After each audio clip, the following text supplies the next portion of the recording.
ઓમ શ્રી ગણેશાય નમઃ. જય શ્રી કૃષ્ણ મિત્રો. ભાદરવા મહિનામાં આપણે ગણેશ ચોથનો ઉત્સવ મનાવી રહ્યા છીએ. ભગવાન ગણેશનો જન્મ ગણેશ ચતુર્થીએ થયો છે ભાદરવા સુદ ચોથના દિવસે, અને અનંત ચૌદસ સુધી આ ઉત્સવ ચાલે છે. તો આ સમય દરમિયાન ભગવાન ગણેશની કથાઓ સાંભળવાથી ભગવાન ખૂબ જ પ્રસન્ન થાય છે. વિઘ્નહર્તા દેવ આપણા સર્વ વિઘ્ન સંકટ દૂર કરે છે અને એની કૃપા દ્રષ્ટિ આપણા ઉપર વરસાવે છે. તો આજે આપણે સાંભળીશું ભગવાન ગણેશે તોડ્યો કુબેરજીનો અભિમાન, એમનો ઘમંડ ચૂર ચૂર કર્યો. સરસ મજાની વાર્તા છે મિત્રો, પૂરા ધ્યાનથી મનથી સાંભળજો. એકદંત ભગવંત ગણપતિ નમો નમઃ, વક્રતુંડ ગણરાય ગણપતિ નમો નમઃ, સુપકર્ણ ગજકર્ણ ગણપતિ નમો નમઃ, ભાલચંદ્ર લંબોદર ગણપતિ નમો નમઃ. ઓમ નમઃ શિવાય. બોલો ગૌરી પુત્ર ગણેશની જય, ભગવાન શિવની જય. ભગવાન ગણેશે તોડ્યો કુબેરજીનો ઘમંડ. આ વાર્તા છે ભગવાન બાળ ગણેશ અને કુબેર દેવની. કુબેર ધનના દેવતા છે, જેને ધન સંપત્તિની કોઈ અછત ન હતી, પણ એમને એક દિવસ ધન સંપત્તિનું અભિમાન થઈ ગયું.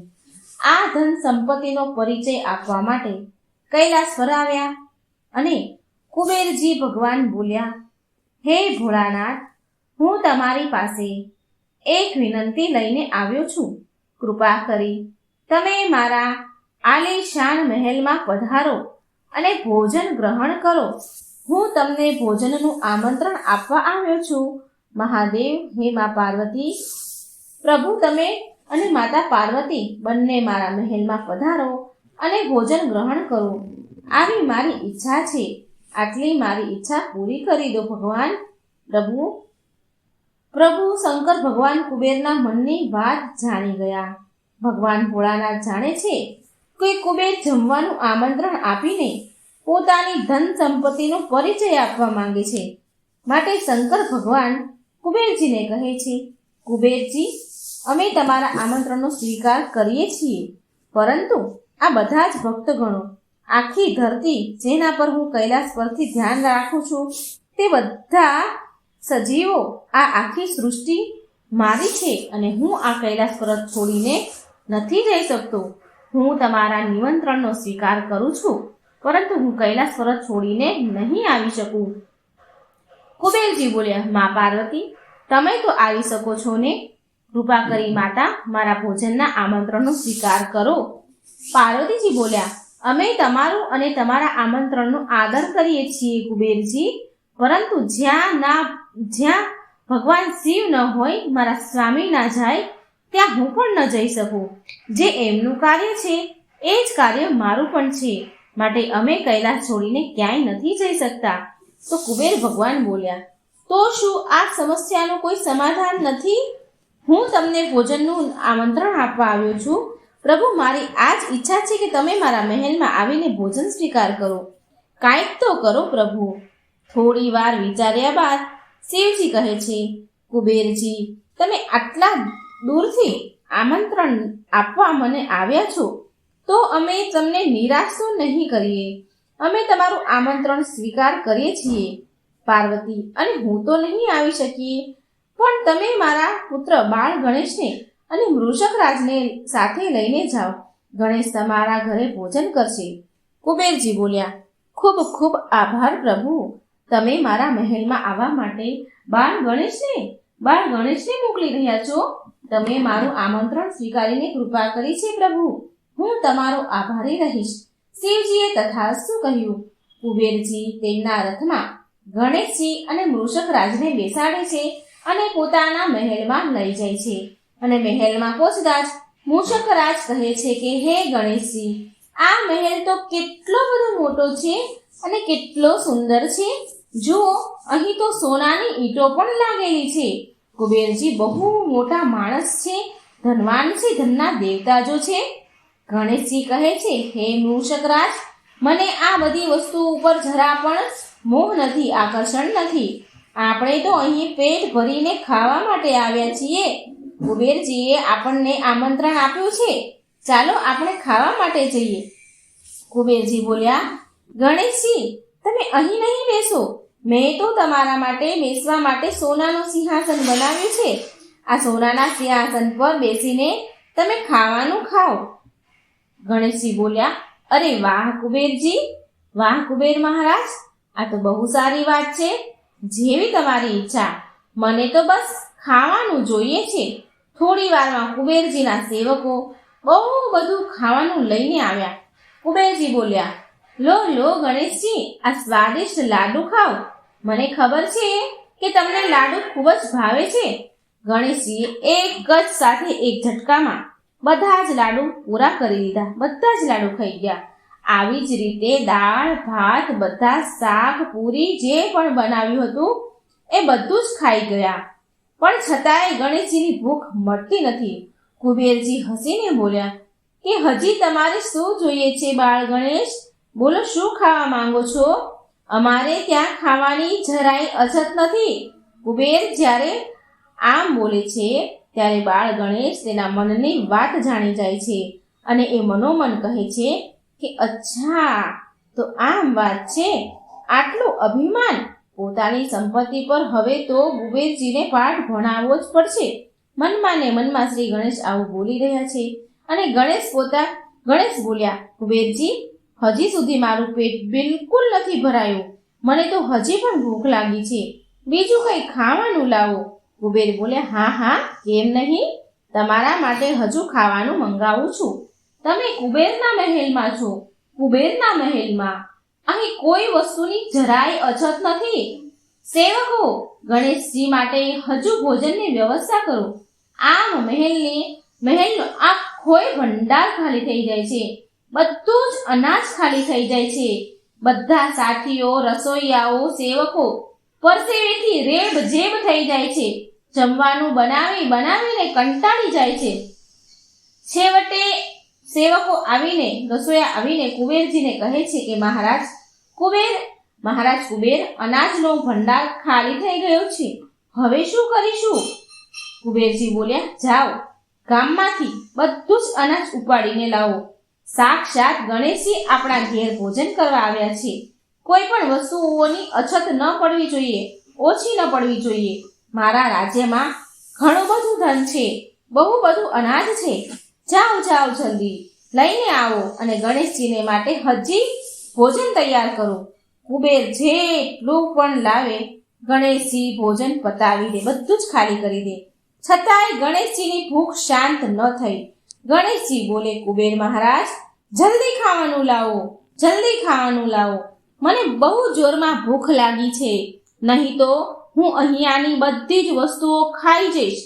જોતામાં તો ગણેશજીએ ત્યાંના બધા જ સિંહાસનો, ખુરશીઓ, મહેલની નાની મોટી વસ્તુઓ, વાસણો બધું જ ગળી જાય છે. છતાંય એમની ભૂખ શાંત નથી થતી. છેવટે આખો મહેલ ખાલી થઈ જાય છે. હરેક વસ્તુ મહેલની શ્રી ગણેશ ગળી જાય છે અને કુબેરજીને કહે છે, મારી ભૂખ તો શાંત જ નથી થતી. કુબેરજી, જો તમે મારી ભૂખ સમાવી નહીં શકો તો હું તમને પણ ખાઈ જઈશ. જલ્દીથી કંઈ ખાવાનું મંગાવો, નહીં તો હું તમને ખાઈ જઈશ. કુબેરજી તો હેરાન પરેશાન થઈ ગયા, ચિંતામાં પડ્યા. અરે ભગવાન, આ શું થઈ રહ્યું છે? ગણેશની ભૂખ તો શાંત નથી થતી. લાગે છે કે મારાથી કોઈ ભૂલ થઈ ગઈ લાગે છે. આનો ઉપાય તો સાક્ષાત શંકર ભગવાન જ બતાવી શકે છે. ગણેશજી, પછી કુબેરજી કહે છે, ગણેશજી, હું હમણાં જ આવું છું. તમારા માટે કંઈ ખાવાનું લઈ આવું છું. તમે શાંત થઈ જાઓ, તમે ક્રોધે ન થશો. તમે શાંત થઈ જાઓ ગણેશજી. કુબેરજી તેનો રથ કાઢ્યો અને સીધા કૈલાસ પર્વત પર પહોંચ્યા અને ભગવાન શિવને કહે છે, હે ભગવાન, મારાથી કઈ ભૂલ થઈ ગઈ છે? મને ખાવાની ધમકી આપે છે ગણેશજી, અને જો મેં એને ખાવા નહીં આપ્યું તો હું એને ખાઈશ, એ મને ખાઈ જશે એવું મને કહી રહ્યા છે ગણેશજી. મેં તો આખો એ ભંડાર ખાલી કરી દીધો છે. આખા મહેલમાં જે પણ વસ્તુ હતી એ બધું ખાલી કરી દીધું છે અને હજી પણ ગણેશજીની ભૂખ શમી નથી રહી, શાંત નથી થતી. પ્રભુ શિવજી મને બચાવી લો, નહીં તો ગણેશજી મને ખાઈ જશે. શિવજી બોલ્યા, કુબેરજી, તમે તો ધનના દેવતા છો, પણ મેં તમારા મનની વાત જાણી લીધી હતી. તમે તમારી સંપત્તિનો દેખાડો કરવા મને આમંત્રણ આપવા આવ્યા હતા.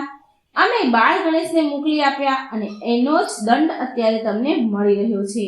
તમને તમારી સંપત્તિનું અભિમાન થઈ ગયું હતું અને ઘમંડમાં ચૂર થઈ ગયા હતા. હવે જો તમારી બધી જ સંપત્તિને દાવ પર લાવી દેશો ને તો પણ દાવ પર મૂકી દેશો ને તો પણ ગણેશજીની ભૂખ તમે શાંત નહીં કરી શકો. આ તો થઈને જ રહેવાનું હતું. કુબેરજી, તમને ઘમંડ જો થયો તો?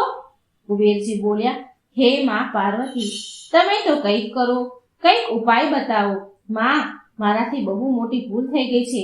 આ તો અનર્થ થઈ ગયું છે. મેં અભિમાનમાં ડૂબીને મારું અભિમાન મને ખાઈ જશે. આવી મને ખબર ન હતી. મહાદેવ, મારાથી ભૂલ થઈ ગઈ છે. હું ક્યારેય જીવનમાં આવું નહીં કરું. આ સંપત્તિનો સાચો ઉપયોગ કરીશ બધાની મદદ કરવા માટે, અને હું મારી સંપત્તિનું પ્રદર્શન કરવા માટે જરાય હું ઘમંડ નહીં કરું. મારી સંપત્તિને હું સારી જગ્યાએ વાપરીશ. તમને આમંત્રણ આપવા માટે, હું મારું સંપત્તિનું પ્રદર્શન કરવા માટે જ હું તમને આમંત્રણ આપવા માટે આવ્યો હતો. મને માફ કરો મહાદેવ. હે મા પાર્વતી, મને બચાવી લો. મા પાર્વતી કુબેરજીને એક વાટકી ભાત બનાવીને આપે છે અને કહે છે કે તમે આ જઈને ગણેશજીને આપી દો. કુબેરજી બોલ્યા, પણ માતા, શું આ એક વાટકી ભાતથી ગણેશજીની ભૂખ શમી જશે? કુબેરજી બોલે છે. મા પાર્વતી બોલ્યા, કુબેરજી, હા, જેમ અમે કહ્યું છે તમે તેવું જ કરશો. માતા પાર્વતીએ બનાવેલા એક વાટકી ભાત લઈને કુબેરજી પાછા મહેલમાં આવ્યા અને ગણેશજીના હાથમાં એ એક વાટકી ભાત આપી દીધા. અને એ ભાત ખાતા જ બાળ ગણેશ બોલ્યા, અરે, આ તો બહુ સ્વાદિષ્ટ છે. મારું તો પેટ જ ભરાઈ ગયું. હું ધરાઈ ગયો. હવે મને બીજું કંઈ નથી જોઈતું. હવે મને બહુ ઊંઘ આવી રહી છે. આટલા બધા પકવાનો ખાધા, પણ આ ભાત જેવો સ્વાદ તો કશામાંય ન હતો. આનાથી તો મારી આત્મા સંતોષ પામી છે. મારી આત્મા તૃપ્ત થઈ ગઈ. મારી ભૂખ શાંત થઈ ગઈ. કુબેરજી, હવે અમારે નીકળવું જોઈએ. કુબેરજી સમજી ગયા કે મમતાથી બનાવેલો માતા પાર્વતીનો ભાત ગણેશજીની ભૂખ શાંત કરી શક્યો. જે મારી બધી જ સંપત્તિ ભંડાર ખાલી થઈ ગયા છતાં પણ એ ભૂખ શાંત ન કરી શક્યા. કુબેરજી બોલ્યા, મને માફ કરી દો ગણેશજી. મને મારી સંપત્તિ પર અભિમાન થઈ ગયો હતો. કદાચ એટલે જ શિવજીએ આમંત્રણ સ્વીકારીને તમને મારા ઘરે મોકલ્યા અને તમે મારું અભિમાન ચૂર ચૂર કરી નાખ્યું. મને બહુ ધનનું અભિમાન હતું. આજ પછી હું ક્યારેય અભિમાન કે ઘમંડ નહીં કરું. ગણેશજી આભાર માનીને પોતાના ઘરે કૈલાસ પર્વત પર ચાલ્યા ગયા અને ગણેશજી ત્યાં આવીને મા પાર્વતીને કહે છે, હે માં, મને તમારો એક વાટકી બનાવેલો ભાત જો ન મળત ને તો હું તો કુબેરને જ ગળી જાત. મહાદેવ બોલ્યા, હા હા ગણેશજી, તમે તે તો પિતા અને માતાના મનની વાતને બરાબર તમે સમજી ગયા અને કુબેરજીના અભિમાનને તોડી નાખ્યો. હવે કુબેર ક્યારેય આવું નહીં કરે. અને આવી રીતે ગણેશજી કુબેરજીના અભિમાનને તોડી નાખે છે. અને હંમેશા આપણે ધન સંપત્તિનો ઉપયોગ બીજાની મદદ માટે કરવો જોઈએ. સંપત્તિને બતાવવા માટે બિલકુલ ન કરવો જોઈએ, કારણ કે ઘમંડ તો ક્યારેય કોઈનો ભગવાન રહેવા દેતા નથી, તોડીને જ રહે છે. જય શ્રી ગણેશ. મિત્રો, તમને આ વાર્તા કેવી લાગી કમેન્ટ બોક્સમાં જરૂર જણાવજો અને વિડીયો લાઈક કરજો, શેર કરજો અને પુણ્ય ફળ મેળવજો. ચેનલને સબસ્ક્રાઈબ કરવાનું ભૂલશો નહીં. જય શ્રી કૃષ્ણ. રાધે રાધે. Thank you.